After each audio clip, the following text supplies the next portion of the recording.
everyone, welcome back to my channel. I am starting a new series today. The first few videos are going to teach you the basics to crochet, and then once a week I am going to try to go through a pattern and crochet with you guys. It's going to be kind of like a crochet along. So today, for day one, we're going to go over what you'll need to crochet and the basic chain stitch. So let's get started.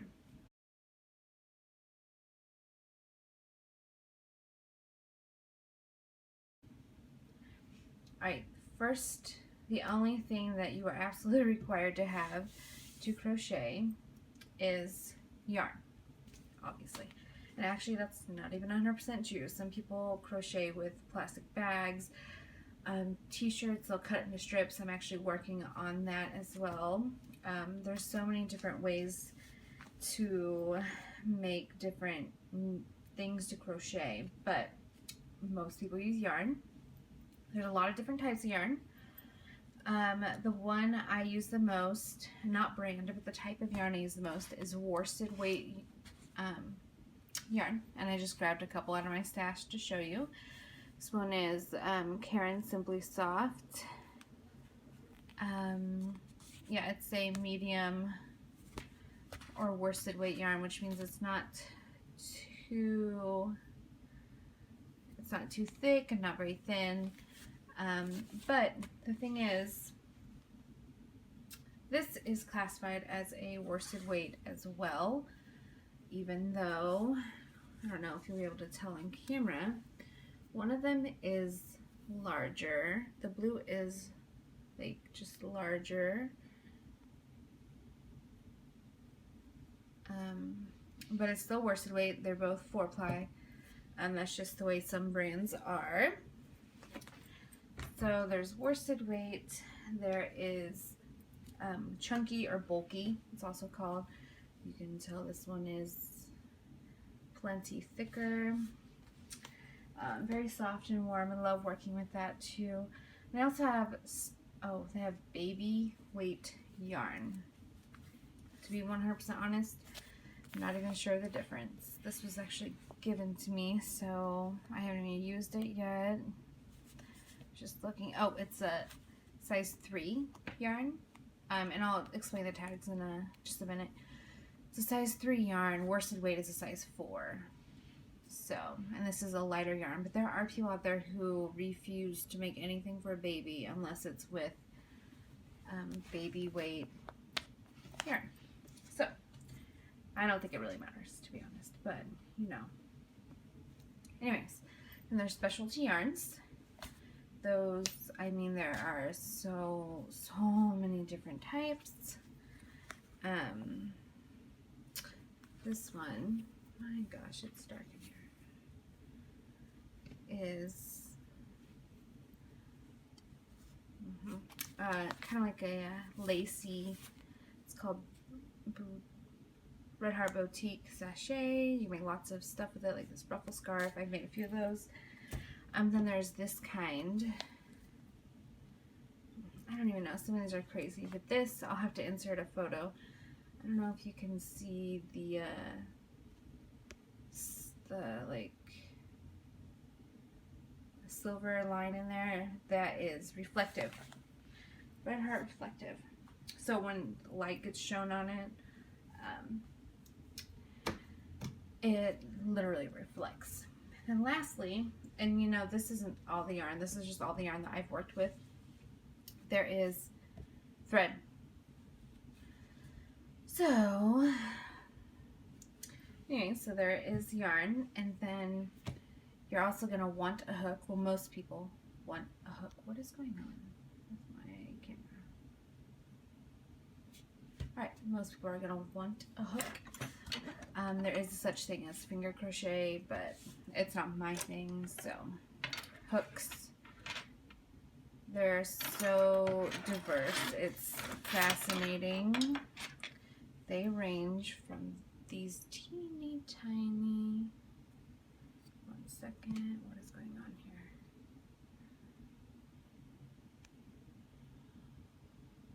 here? It's not focusing. I'm not sure. There you go. These teeny tiny hooks to, this is the largest size I've ever seen, this ginormous one. So just for comparison, can't even see the hook on this one. Probably, there we go. So just for comparison, yep, these are metal, this is plastic. You can get metal or plastic, well it's aluminum, so. To be honest, I'm not sure that I have a preference.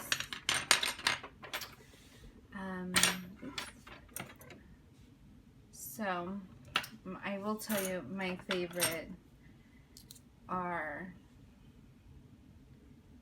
these. They're like ergonomic, but they've got kind of like a grip.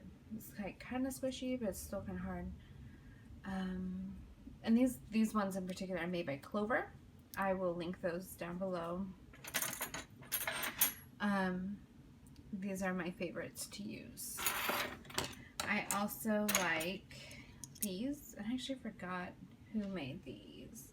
Oh, Susan Bates. Okay, yeah, I like these a lot too. I really enjoy having the handles on my crochet hooks. And actually I'm going to do a video that shows you how to make your own. It's really fun. I made a set and gave them to my mom last year for Christmas. There's also some crazy hooks. This one, I can't even get it all on the screen at the same time.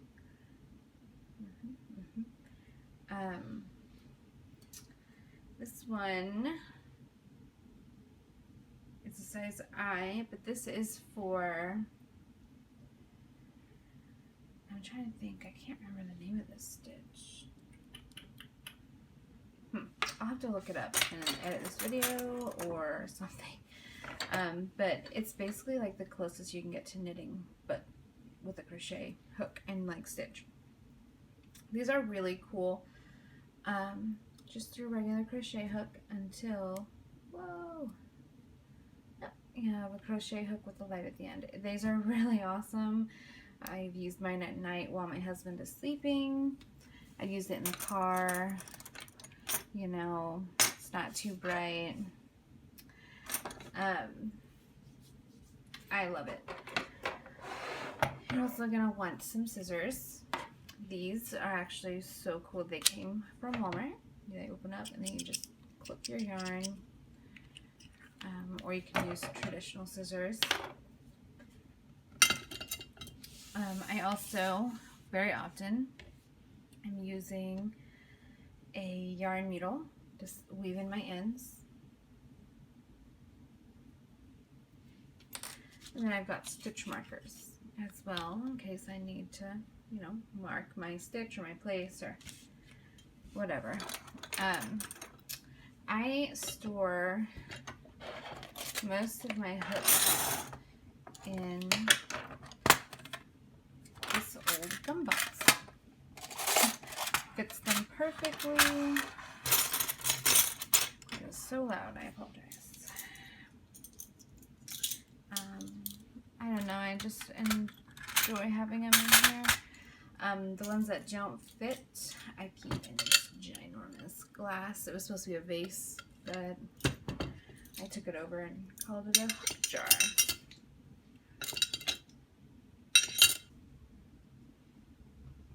Okay, I'm gonna actually pause for a second and mention that you can also buy these kits. Okay, I taught myself to crochet and it comes with hooks. I've obviously already opened this. And this is actually a gift. I actually have taught myself how to crochet, but some of these patterns are actually just so cute. I love them. So, in these books, kits, it basically goes over, even in way more detail, all the different sizes of yarn, different abbreviations, which I do plan on doing a video about as well. Oh yeah, maybe they'll tell me about this hook.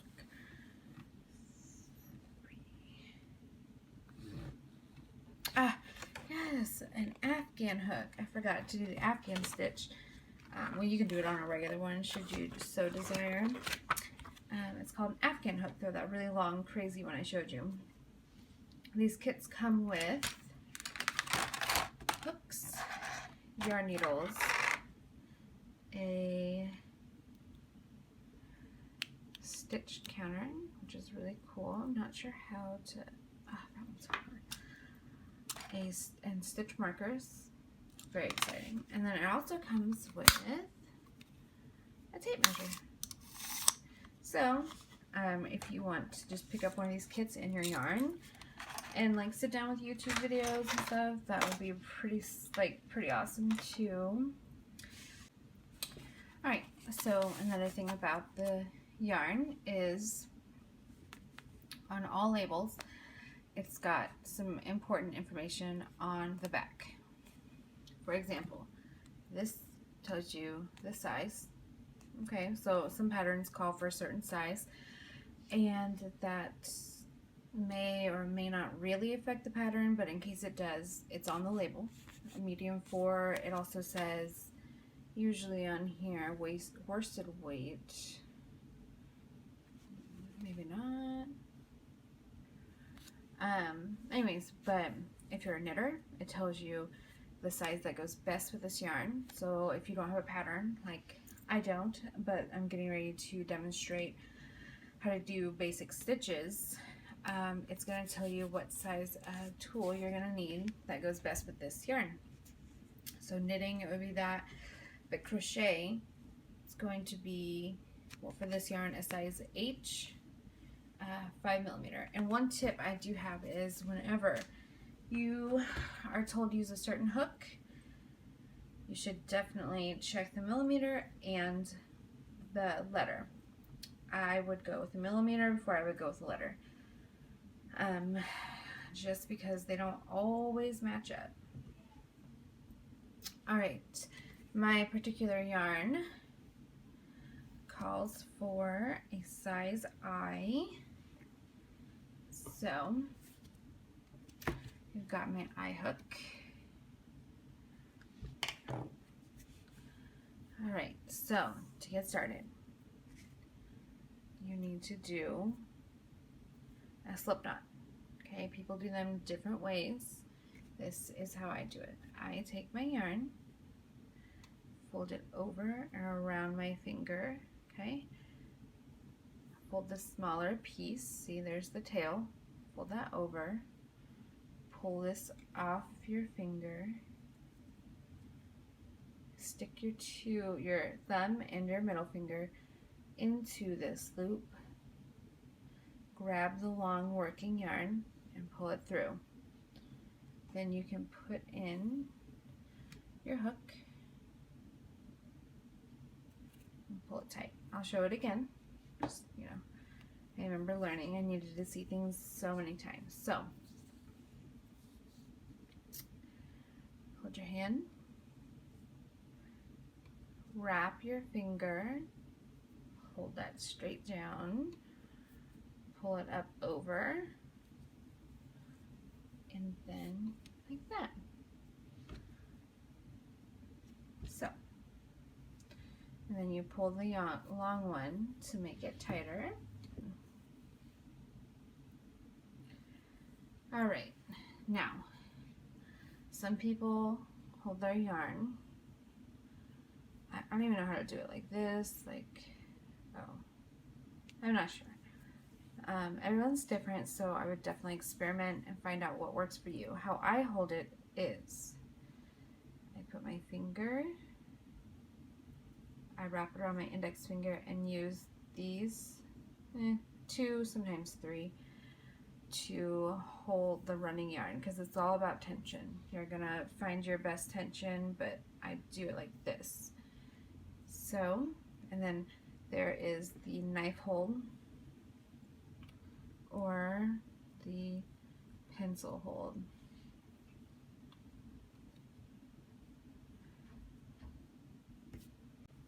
Okay, so I personally use the knife hold. So I've got my fingers wrapped around it and this one up here, my thumb on the grip. So to start a foundation chain, I like to stabilize what's on the hook with these fingers, but it's for sure not necessary. So I've got my yarn ready up on my finger to hold tension. So I'm going to put my hook underneath the yarn. Underneath the yarn. And then I'm going to pull it through that loop. Underneath. Well, this is called yarn over because the yarn is actually going over your hook, so it's technically yarn over. So yarn over, pull through your loop, yarn over, pull through your loop. And just keep doing that, and that is your foundation chain. Like, it really is so simple. It just takes so much practice to and muscle memory. I feel like crochet is so much muscle memory, you know, for tension and all that stuff. So a couple more times, and then, you know, you can practice or, yeah, practice basically. All right, so yarn over, pull through the loop. My tip is to not make your focus. What's going on here? Is to not make it too tight. Because then when you are coming back and working with your pattern, you're like trying to go in there and it's not going to work. I'm trying to think.